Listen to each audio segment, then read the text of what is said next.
Welcome back to another episode of Harmonious at Lunch, the show that fuels your business success. I'm Brandon Gano, your host and guide through the world of harmonious business growth.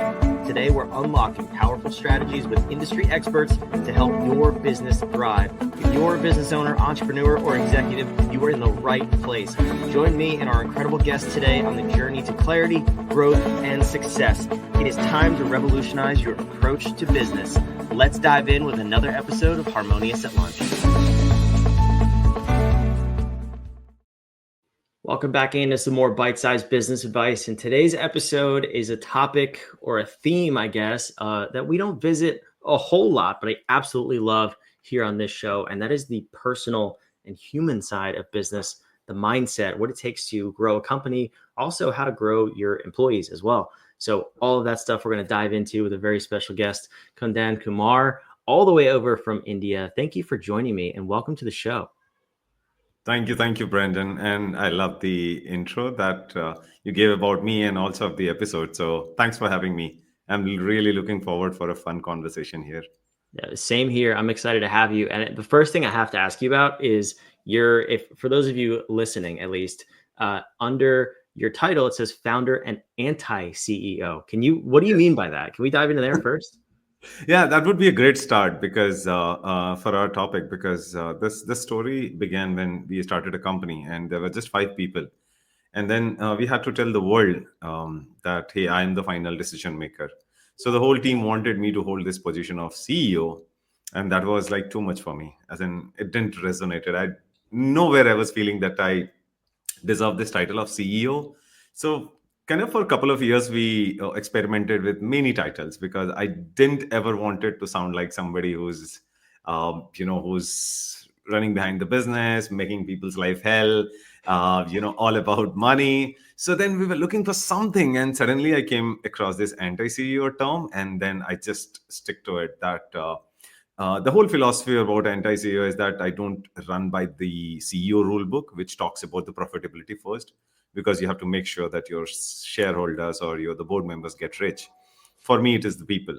So it's a bootstrapped company which I'm running, and first the people comes and then the profitability. So that's how anti-CEO. We are so aligned on that philosophy. I love that you take that approach. I often find that the other side of that, the one who is the true CEO role, those companies are often soulless places to work for, and the people burn out and you churn through them very, very quickly. So I love this approach, but we're talking about mindset and also, how to develop your people, how to have just a better overall mindset. So where did you get started with this topic? It kind of sounds like you just naturally operate this way, but where did it begin? Yes. So for me, it comes naturally. And what I have seen is that when I was into a job, I was very careful about the things that I liked and the kind of conversations we used to have as an employee when we go for a break, and the kind of things people loved, people didn't love in a company or in a boss or in the organization or whatever.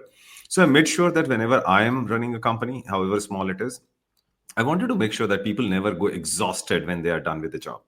They should go home excited that, okay, they were with the friends or they did something meaningful.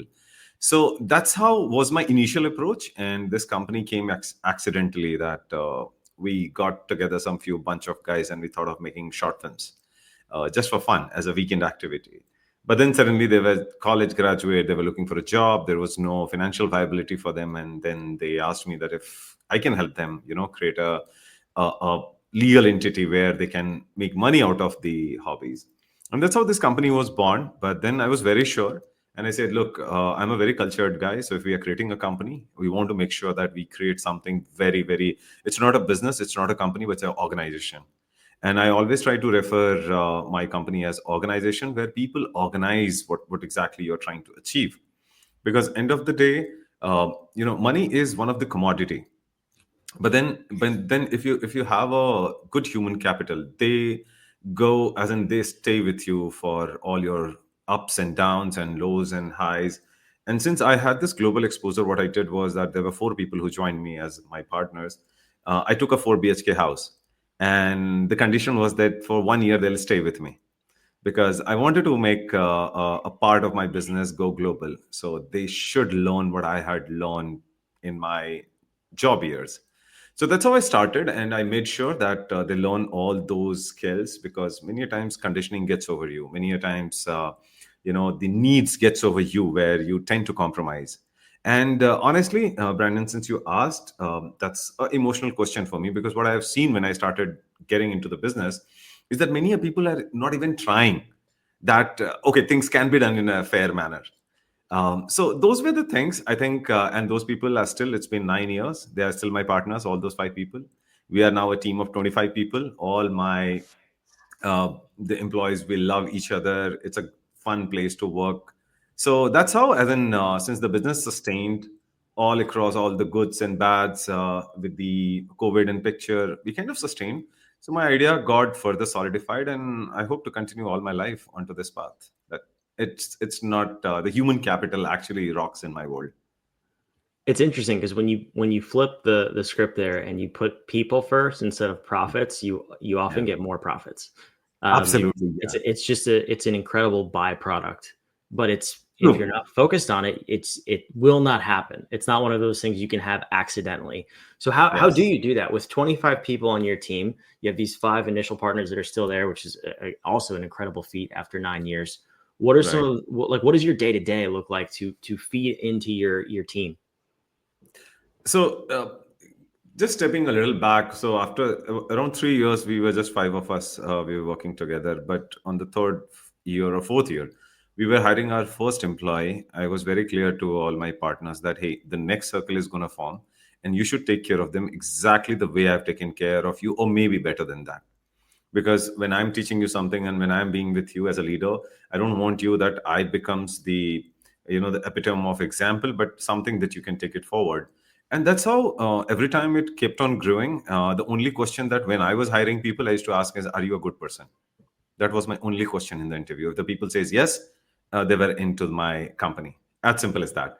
The catch was that, I used to ask them that whatever right or wrong is mentioned in your resume, just strike it off. If something is right, just tick it. If something is wrong, you have just exaggerated, strike it off. So because we want to start this relationship on the honesty. And since I was a small agency, I could afford that. And what we used to do is we used to put the resume right in front of your desk, just pin it, so that for the next 3 months we can evaluate and we can understand each other. That so the action was speaking much louder, and we started on a basis that, hey, there is a workplace where people get valued if you're good to each other. And then, when I was into corporates, there was a lot of micromanagement used to happen just to make sure that people are working fine. There was a lot of funding used to go teach and to train people to behave and to talk nice to the client. My funda was that if you are a good person by heart, you don't have to be trained. You just take care of the people. It comes inherent, like. So that was the reason I was doing these interviews. So that's how we kept on growing, and now it has become a culture. So now nobody has to force it. Now nobody has to, with 25 people, I think after 18, it became a culture that it is a free flowing now. So the last part, when you ask how our day to day looks like, it's like every 10 a.m. we all get together. Mondays, we decide, we look forward that how exactly the week is going to be. So if any department is highly kind of very high on urgent projects, and if the other departments are low, they will just come up and say, hey, we'll help you. So this is how we plan the week. And rest of the days, we just at 10 a.m. we'll come together, we'll discuss about any fun stuff, or if there is any kind of stories that has happened which needs my attention, and then we just talk for 15 minutes and let people get back to their work. So that's how we have been doing it. Every month or quarter, we go out for lunch. Every year, we take 1 week of break where we go out and we work on our internal projects. So people feel valued. People are really into my vision that we want to create a global company. And that's how, as in, everybody finds their mojo. There is a flow. There is nobody forces it. So if there is a client project which requires people to work late nights and weekends, I would resist. I would say no. It will burn you, and my team will come and say, "Sir, let's do it." It sounds like fun. So the tables has really turned, as you said. The moment you start focusing on the people side, the profitability comes.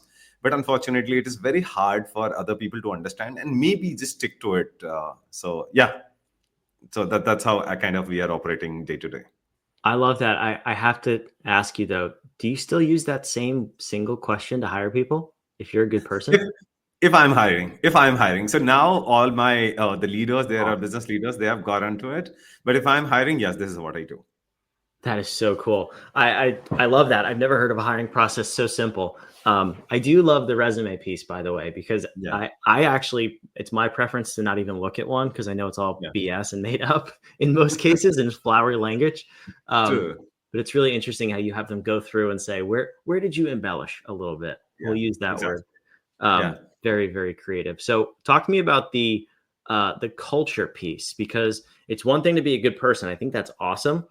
yeah. However, when you're joining this culture of people who have potentially worked there for 5, 6, 9 years, um, that's unique for someone to just come in and be either accepted and also accept what's happening. So, how do you get these people, new hires, up to speed and bought into this culture, and more importantly, to your vision of being global? You are spot on to your question, and I am loving it because there is a key to it. We did try with multiple people, and then what we have realized over time is that it doesn't work with everyone. It absolutely doesn't. So, what the trend has come out that if we have started hiring people who are fresher, who are just fresh into this world, they adapt very beautifully to our world. But if somebody comes with a very high experience, they have this rigid mindset. They think that there is some kind of catch, there is some kind of trick why these guys are being so nice. There are certain people who love back talking, they love politics, but when they don't find it, they just move out, and we happily let them go. So it's not that we are 100% perfect and all our hiring goes well, but now we have started focusing people for right out of the college. They just love it. They find their place where they get accepted. So it kinds of work for both the ways now that we have to start slow. So we hire lots and lots of freshers and interns now.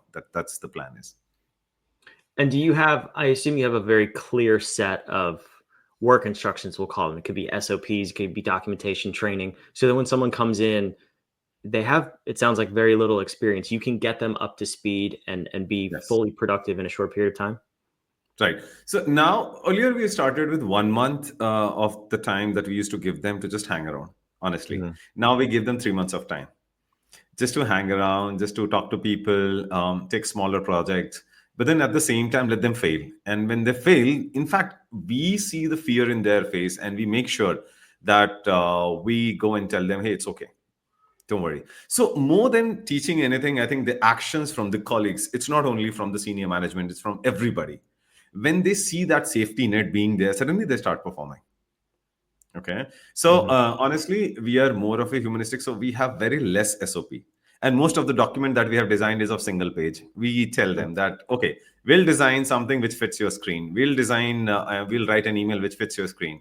These are some human traits because I have a very high kind of love for the way humans operate, how the human mind behaves. So I kind of keep coming up with these ideas, and they seems to be working. So yeah, now we have started working on SOPs, but at the same time, we make sure that people are not always stick to SOP, but they bring their own creativity. I let them, if we have a free client or if we have a timeline, we let them experiment. However good or bad it is, sometimes we felt that this is absolutely not we would have done, and the client has loved it. So, because being in a creative space, it's so ambiguous. There is SOPs do not always work. What our SOP demands is that yes, we make sure that the quality is there. We make sure that the timeline is made sure that there is no business impact is happening. So yeah, it's a mix and match. I'm trying to bring all those SOPs in place, but still I'm trying to make sure that it's not too much of it. Yeah, I always took this approach of SOPs are there in case something happens and also Yeah. for basic training. So Yes. I'm curious to hear your feedback on this too. So when you create an SOP, it should Hmm. be for someone through the lens of an absolute beginner. If you pluck them off the street, they could do this without asking any questions. On the Yes. flip side of that, there should always be room for to encourage creativity and efficiency too. So if you see that the process currently takes, let's just make this super simple, 5 Yeah. clicks of a mouse, and you can get Hmm. it down to 3 clicks, you are empowered to make that change. Yes. But it's for the standpoint of, terrible things happen in life and they're unplanned. We need to have a backup plan. Yeah. So Yes. how do you help people balance that, as far as saying, like, maybe we try you in this role and you actually have, you're better fit for a different role down the road? What is Absolutely. what does that process look like? It sounds like you don't have the full set of SOPs in place, but you give them the opportunity to fail. So what does that look like in real life in your business? No, you're absolutely right. And being sitting on that, the owner position and business position, and that too when a small agency is there, uh, it is challenging at times to make sure that you have enough money to make sure that you are supporting the whole ecosystem. So, these SOPs and these processes make sure to give you that safety net. So I totally align with you. About the process to make sure that, we also give chance to people to bring out their creativity is something, continuous thing. So there is a saying in our company is that how many questions you ask is the indicator of how healthy our organization is. So if you are asking too many questions, you are free to ask anything. So if there are people who start asking questions about SOP, we love it. We kind of encourage it. All right. And then we see either they understand whether the SOP is working fine or they come up with a something new idea and we let them happen. So usually there are two kind of people. I'm talking about the extremes for sure. We all are Yeah. mix and match of all the traits. But talking about the extremes, there are certain people who just want to follow a set of process. They want to finish their work and they go back home. They are not so entrepreneurial by the nature. They just want to do a job, get some money, enjoy their life. And then there are certain people who always want to put their mark onto whatever they are doing. They want to have that leadership trait. So that's how we start recognizing in our one-on-one, in our day-to-day activities, and then we give them the chance. So it's a continuous process. Honestly, there is no such one method, but after 1 or 2 years it becomes very clear. And then based on there, so what happens is when we decide their KRAs, we give them a chance that, okay, out of 8 hours, pick how many hours do you want to design by yourself, and rest all we will design for you. That's cool. I've never heard that before. Yeah. That's very interesting. This episode is full of gold nuggets, so I appreciate that. I'm curious though, what's the blend in your organization? You said you have the people that kind of just want to show up and do a job and get paid, and then you have the more entrepreneurial type. Where do people kind of fit when the dust settles in your organization? What's the blend? I think it's 80-20. I believe 80% of the people are with the leadership mindset. Yeah, I would say that was going to be my guess. At least 70 to 80% of people who fit in that bucket. And honestly, we have kind of given them the liberty so that if you are working with us, and if you want to do something on your own, we'll help you. So those are the small initiatives where we keep pushing people that, hey, you don't have to hold on to 8 hours. You finish your job in 6 hours and then do something on your own. You can sit in the office and do it. So these are small initiatives because there are giants out there as a company. And, they can compensate my people much better than what I can compensate. But then I, as a leader, make sure that I give them the whole life, holistic life. All right.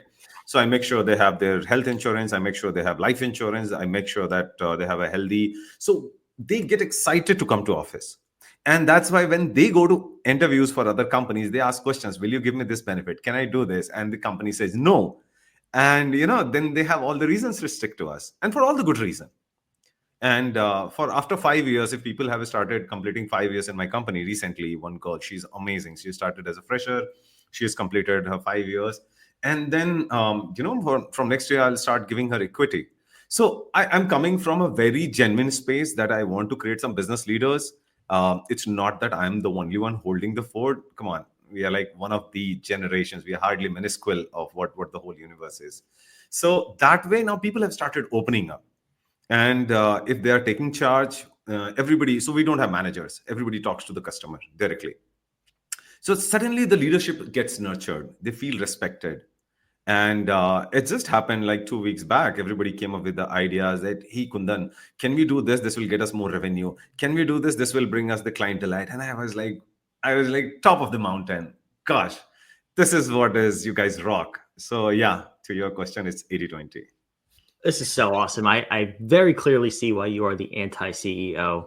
But I absolutely love everything you're doing. I can't thank you enough for being here. So we got to wrap this up. But if the audience wants to reach out, learn more about you, follow your journey, whatever that may be, where are some good places they can find you? So it's primarily, I'm not so social media guy. So I stick to LinkedIn by the name of Unbinary Kundan. It's UNI. Unbinary, BINARY. So KUNDAN. That's my name, my alias name. That's a philosophy that I believe in. So you can find me on all over the social media. I'm working on a book, so hopefully I would try to get that book across the globe. So with all the best wishes, please feel free to reach me out. You can ping me over LinkedIn, and I'll make sure that you get at least your question answered. So yeah, thanks, Brendan, for that. Of course, I love it. Wherever you're watching and listening, all of that is down in the show notes or description down below, so you can go check that out. Kundan, thank you so much for being here. This is a great episode. Same for me, Brandon. And I love this human op and all the initiative that you have taken. And it shows, man. So a lot of congratulations and a lot of best wishes. Thank you, my friend. And for those of you listening, we will see you tomorrow on the next episode of Harmonious at Lunch. I hope you enjoyed this one. Thanks for listening to another episode of the Harmonious at Lunch podcast. Make sure you subscribe on whatever platform you're on, and we want to invite you to join us in the Small Business Success Facebook group, our private group where guests and listeners come together to grow your business. We want impact-driven entrepreneurs who are ready to go to the next level in this group so we can all share ideas, collaborate, and grow our businesses together. Go to whatif.com/group, and we want to invite you to join today. See you on the next episode of Harmonious at Lunch.